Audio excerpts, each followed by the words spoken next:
Thank you. Thank you to the President for convening the Global Entrepreneurship Summit and to Stanford for hosting.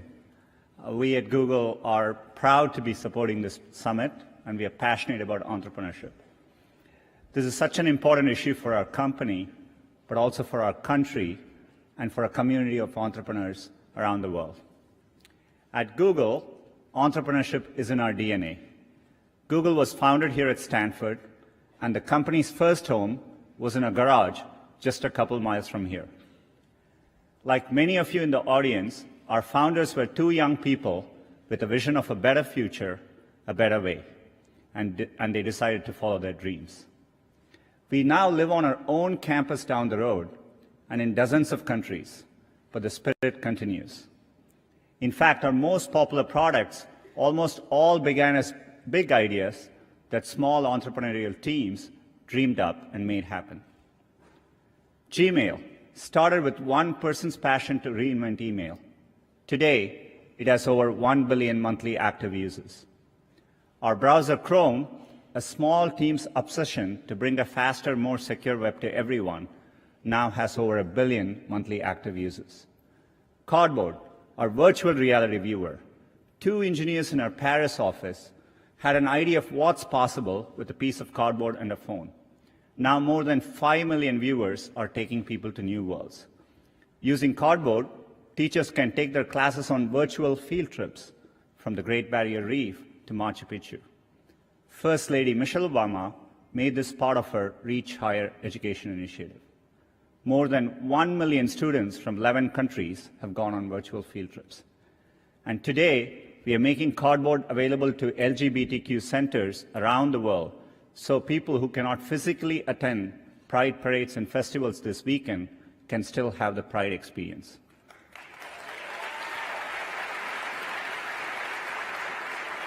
All of this came from two engineers in Paris' bright idea.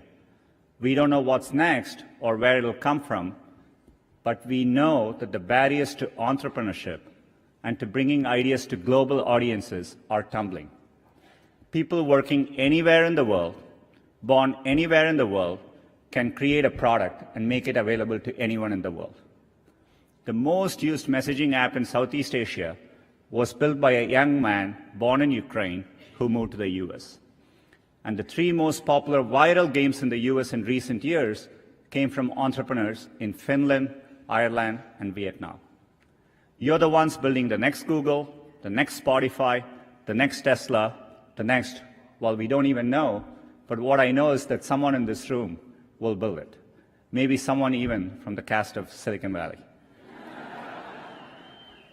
Let me tell you a little bit about my personal journey to Silicon Valley from India 22 years ago. Growing up in India, like many of you, I got my first telephone when I was 12. In my case, it turned out to be a rotary phone, so it wasn't that great for selfies, but I still loved to call my friends, play with it, and sometimes take it apart. That telephone cemented my fascination with technology. I remember in my parents' house in Chennai reading about the invention of the transistor at Bell Labs. Of course, that initial invention helped found what became known as Silicon Valley, and out of that came companies like Fairchild Semiconductor and Intel, and all the computers and software that we all use today. You can draw a direct line from that invention to the technology that powers your Twitter feed or your WeChat messages today. I remember reading about that and thinking, it's the idea that matters. It didn't matter where you come from or what your background is. One revolutionary idea, one brilliant invention can unleash other entrepreneurs to revolutionize industries in ways you could never predict. The people who built the transistor in many ways enable the entrepreneurs who are using incredible processing power to analyze data and diagnose cancer. In the same way, the invention of smartphones and GPS has enabled other companies to build apps that revolutionize the way we travel around cities. That's why I came here. I had a deep desire to be part of this exchange of ideas, this community of entrepreneurs. And coming to the global hub where this was all happening, at Stanford, I felt welcomed and embraced. People didn't care where I came from, only my ideas and hard work mattered. I'm not alone. The Valley attracts people from all over the world. That is why you're here. I'm excited that over 700 entrepreneurs from over 170 countries are joining us here today. The possibility that anyone with the right idea at the right time can have an impact on others, that is no longer limited to a single place. It's possible everywhere. What we are seeing now is an unprecedented global opportunity. In China, a few months ago, I met entrepreneurs combining social, commerce, and business platforms in entirely new and unique ways. And earlier, I mentioned a game built by an entrepreneur from Vietnam. When I was last in Vietnam, I met him. His name is Dong Nguyen, and he created Flappy Bird. He was a developer from Hanoi who wanted to create simple games, non-violent games, that reminded him of why he fell in love with gaming in the first place. And it quickly became one of the world's most downloaded games for Android and iPhones. Great ideas in technology no longer come from just Silicon Valley. They can and do come from anywhere. And now they can quickly reach scale. I see hubs growing all over the world: Germany, Brazil, UK, Israel, China. The latest figures say that 21% of adults across 60 countries intend to start a business in the next 3 years. And there are over 200 million women around the world who are starting or running a business. It's clear that Silicon Valley is now as much an idea as a place, and it is an ideal of what's possible. And those of us who are lucky enough to have benefited from being in Silicon Valley or hubs like it owe it to the world to set a good example and clear a path for others. And that is another reason I'm excited to be here speaking to you. Because businesses, academia, and governments all play an important role in removing these barriers. The internet itself is a perfect example of this. It's arguably the greatest economic engine of all time. And its success is largely a result of early collaboration between the US government, the private sector, and researchers from academic institutions, including Stanford. They worked together and made deliberate policy choices to keep the platform open and borderless.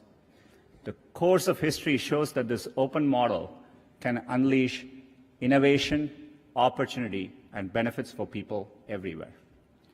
In India, another early and insightful decision was to create the Indian Institutes of Technology. These are leading engineering and technical institutions that are government-supported.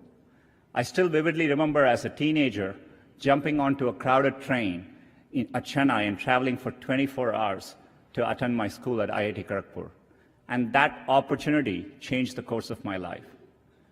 These institutions, over many decades, have played a huge role in creating generations of skilled entrepreneurs in India. There are many countries helping to create positive environment for their entrepreneurs. In the US, recently the Departments of State and Commerce appointed digital economy officers who will work to remove barriers and help entrepreneurs reach communities around the world. At Google, we are committed to playing our part to foster the next generation of entrepreneurs.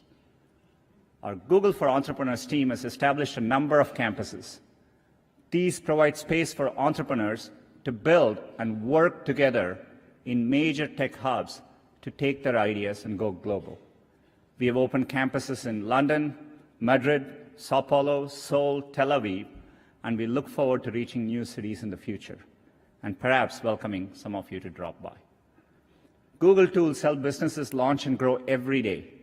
More than 30 million small businesses globally rely on at least one Google product to find customers, to grow, and to be productive. Training. We are also committed to train 5.5 million people on digital skills, investing over $140 million during the past year. In the next year, we aim to provide free digital skills training to 1 million young people in Africa alone. I know how much hard work it takes to pursue a dream of building a business. The long hours, time away from family, the rejection, the ideas you know are brilliant that just don't seem to catch on. There is a great quote from Thomas Edison that does the best job of defining what it's like to be an entrepreneur. I have not failed. I have just found 10,000 ways that don't work.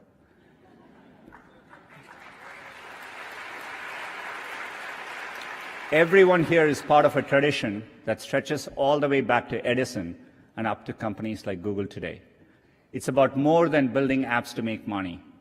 It's about transforming industries, creating millions of jobs, curing diseases, fighting global warming, and making our schools richer environments for our children.